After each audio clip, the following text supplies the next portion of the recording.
50 سامان دوستان عزیز دستخواه کنند با بچه های ناحیه شاه منصور. شما تیارین؟ ارتور و یوسف، ابراهیم و نریمان دستخواه کنند میکنند. 50 سامان مقام اول میگیرد. اینا خودی دو کسی میکنند. کدام از اینا برید یکتگیش فینال میبرد. شما تیارین؟ بله. ابراهیم خطی یوسف سر کنید دستخواه کنند. انا میخواه شود. شد 1 2 3.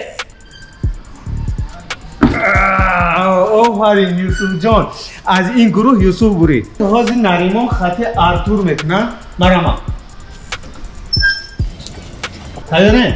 1 2 3.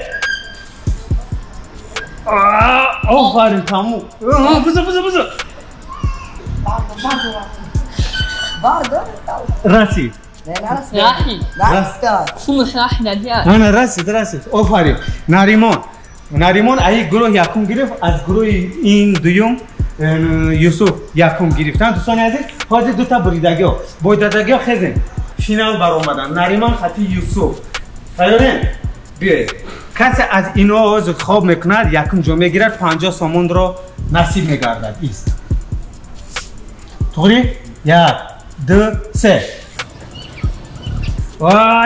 یوسف مرحمت.